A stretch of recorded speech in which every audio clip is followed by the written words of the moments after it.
Beyond Light is Destiny 2's next expansion, which will send the Guardians to Europa to wield the powers of the darkness. But who is this new main enemy on this icy moon? What are they going after, and why is Variks by their side? Definitely lots of crazy mysteries to get into, so thank you so much for tuning in. My name's Evade, and let's jump right into it.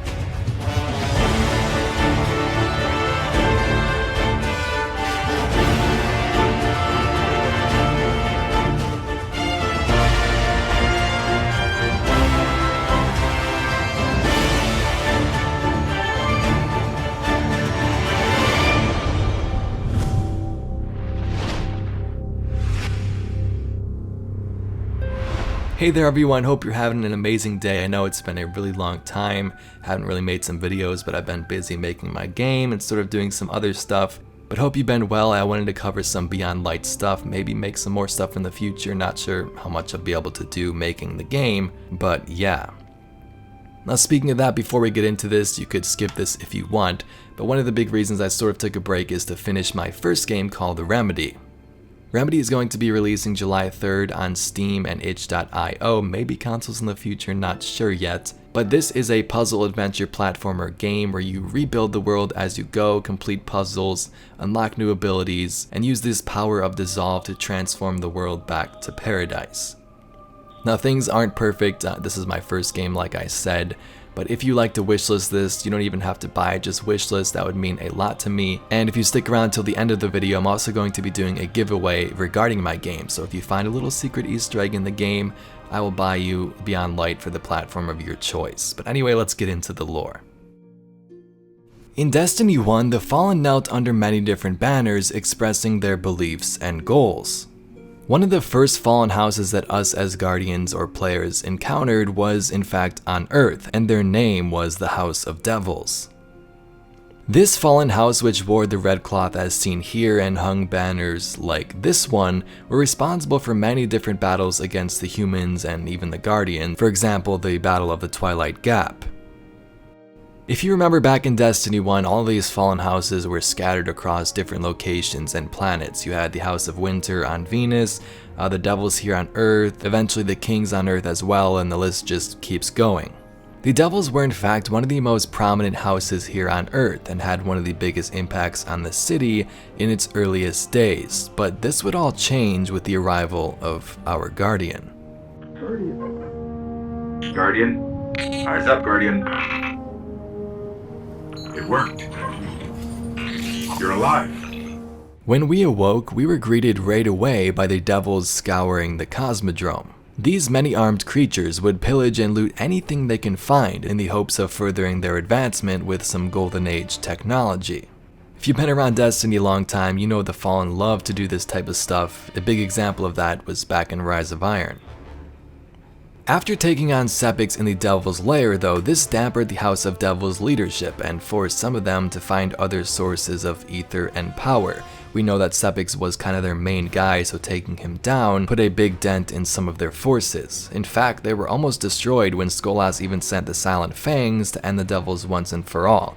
But we of course put a stop to that in a House of Wolves mission. The Fallen are greatly known for stealing technology and trying to augment their own bodies to make themselves more powerful. The earliest example we saw of this was during the Taken King with the Saber Strike. They were trying to control Rasputin's powers, take over his systems, and later even more of this happened in Rise of Iron, enhancing their arsenal with Siva.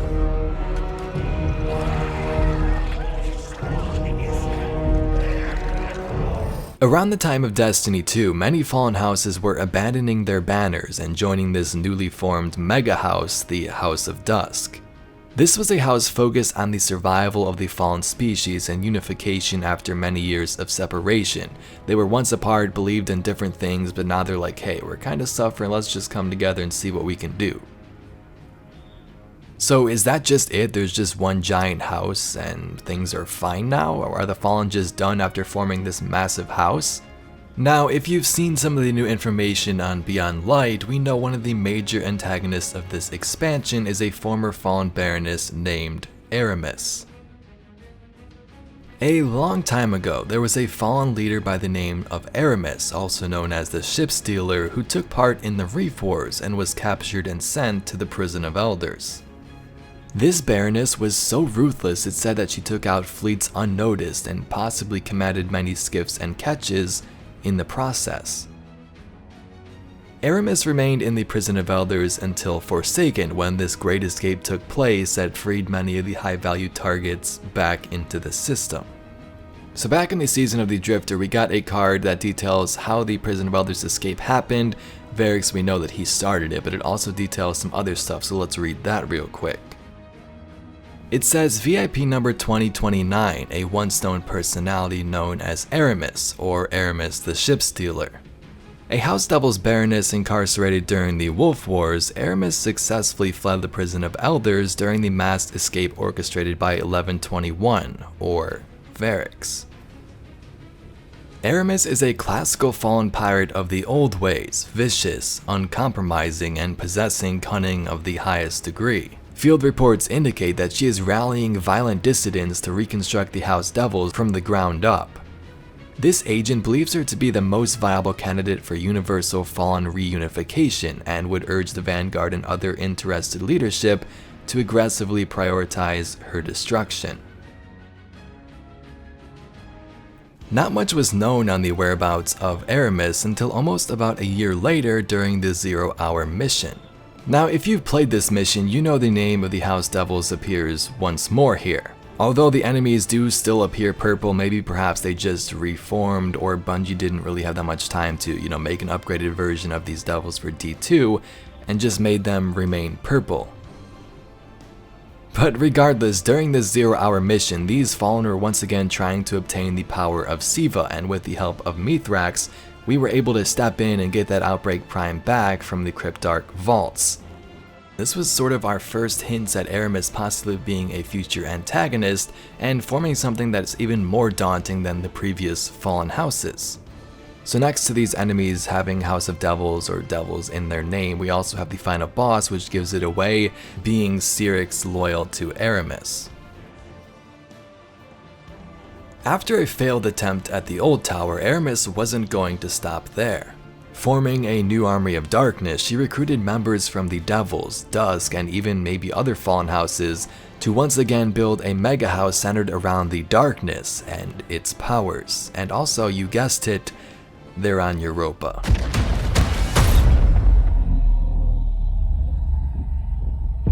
I will give these guardians the destruction they crave. Let's go ahead and read a new card released this season that explains most of this in a recap, and also mentions some stuff on the whereabouts of Variks. Fallen presence on RZ-724 has surged since the looter incident. I'm assuming that's Europa. There is no clear indication of a cause beyond increased enemy activity since the incident. Records indicate the presence of a highly dangerous artifact or entity in RZ-724, but all primary source field reports are so heavily corrupted as to be useless for investigation. As an extra reef territory, RZ-724 has been historically considered as an NFZ, or no-fly zone. Until the Dreaming City crisis, viable inbound flight paths were strictly controlled by the Awoken. Their misfortune has opened new horizons for our intelligence efforts. Further, if the Awoken are aware of the Fallen activity, they have yet to act, and we cannot rely on the initiative of unpredictable allies. The faction swarming RZ-724 is led by VIP number 2029, Eramis, with a contingent of other Fallen VIPs number 5340, number 5341, and 5342.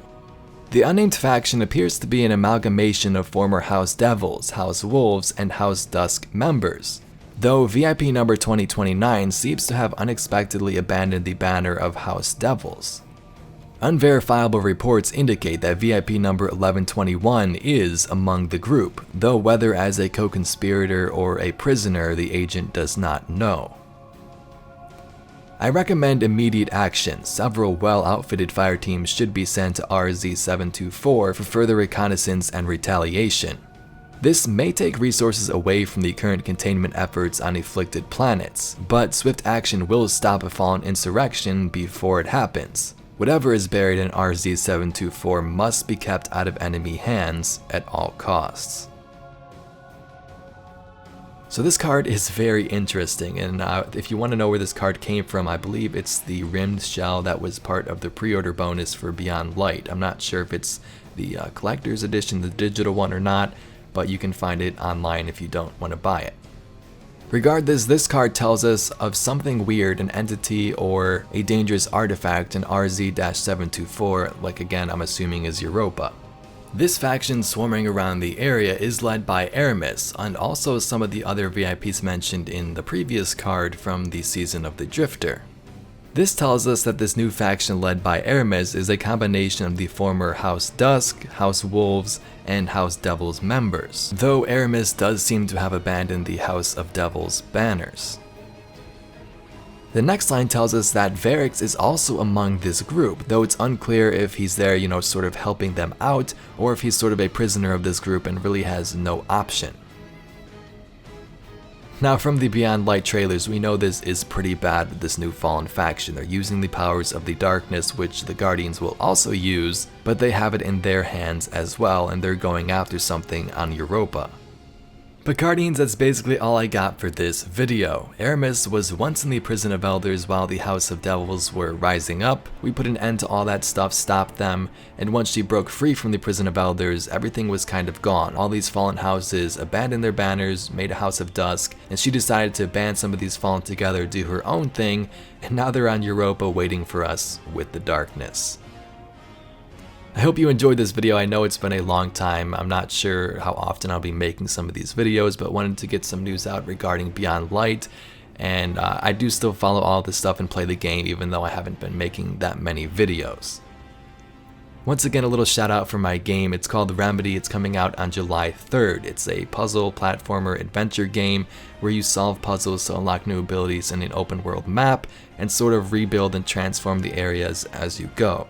The game's going to be $9.99, so not too much, and I'm also going to tie in a sort of little giveaway with Beyond Light, so if somebody finds a secret Easter egg hidden in the game, I will give you the expansion Beyond Light for free. But thank you so much for watching this video. If you'd like to see more content just like this, be sure to subscribe to the channel. Anyway, my name's Evade, and I'll catch you Guardians in the next one.